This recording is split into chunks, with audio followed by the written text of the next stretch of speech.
He arrived in America with nothing but ambition in his pockets, and ended up controlling presidents, toppling governments, and reshaping the global banana empire. In part 1, we saw how a 14-year-old boy named Sam Zemurray came to America. Empty-handed, he began by selling overripe bananas on the docks. Within a few years, he owned his own shipping fleet, bought thousands of acres of land, secured international government contracts, and carved out a place among the biggest players in the fruit trade. But as Sam's empire expanded, so did his enemies. To survive against corporate giants, Sam used strategies no ordinary entrepreneur would dare to imagine. He bribed officials, influenced newspaper narratives, and even financed a political coup to remove a sitting president and install one favorable to his business interests. For Sam, only one thing mattered: protecting the empire he built from nothing. In this journey would soon enter a phase history would remember as the Banana War, the debt crisis, and a dangerous deal to maintain financial stability. Sam had made secret agreements with powerful politicians in Honduras. These agreements gave him massive tax exemptions, allowing him to compete directly with the industry giant, United Fruit Company. But this advantage was under threat. Back in the 1870s, Honduras had borrowed heavily from British banks to build a nationwide railway system. The project stalled, but the debt with crushing interest kept growing. By 1900, Honduras owed nearly $100 million, an impossible sum for such a small nation. British banks threatened military intervention if repayment failed. Desperate, Honduras turned to the United States for help. The U.S. government needed a financial mastermind, someone powerful enough to restructure international debt. Their eyes turned to Wall Street, and to the most powerful banker on earth, J.P. Morgan. The plan was simple. Morgan would clear Honduras's debt in exchange for control over its railway system. Britain would get its money, Honduras would avoid invasion, and America would increase its political influence. But for Sam, this deal was a death sentence. If Morgan controlled the railways, Sam's tax exemptions would disappear. His cost structure would collapse. His competitive edge would vanish, so Sam made a bold decision: he would stop the deal. Manipulating power, Sam hired top-level lobbyists in Washington. Quietly, they planted questions inside government committees. Should a private banker control a foreign nation's taxes and logistics? Would this make America look like it serves bankers instead of its people? At the same time, Sam funded newspapers to publish articles criticizing the deal. Public controversy exploded. Politicians slowly withdrew support. The deal stalled. But Washington summoned Sam and warned him this crisis was bigger than his business. He was advised to stay out of it.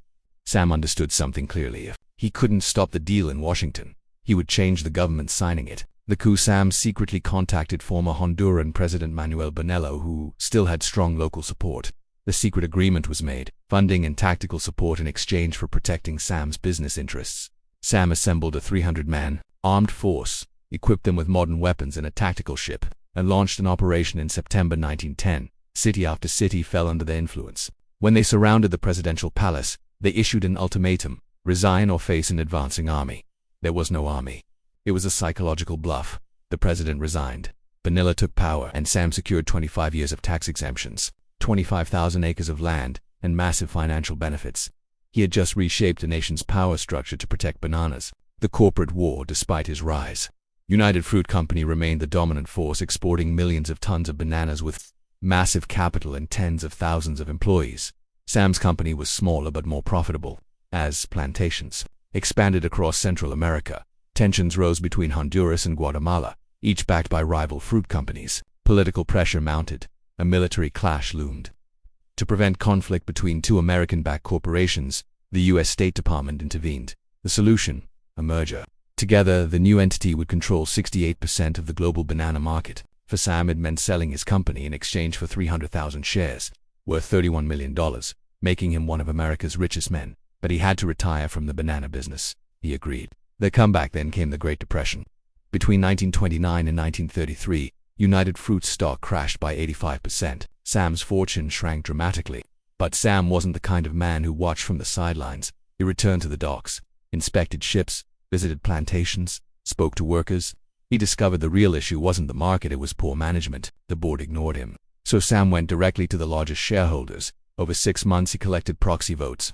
In the next board meeting, he removed the chairman and made himself chairman of United Fruit. The immigrant fruit seller with broken English now controlled the world's largest banana empire.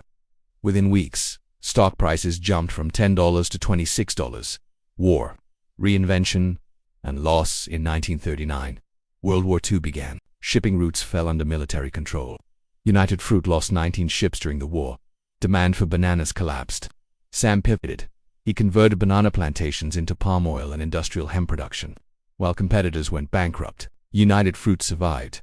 Sam had once again beaten the odds. But life has ruled business cannot break. In 1943, his son, a U.S. Air Force officer, died in a plane crash. That loss changed him forever. The bold risk-taker became quiet and reserved. In 1961, at age 84, Sam Zemurray passed away. Legacy: he was an immigrant with no degree. Fruit seller who became a billionaire. An outsider who controlled governments. A businessman who won every corporate war but could not win his final personal battle. This wasn't just a business story, it was the story of power, of ambition, and of how far one man was willing to go to protect his empire.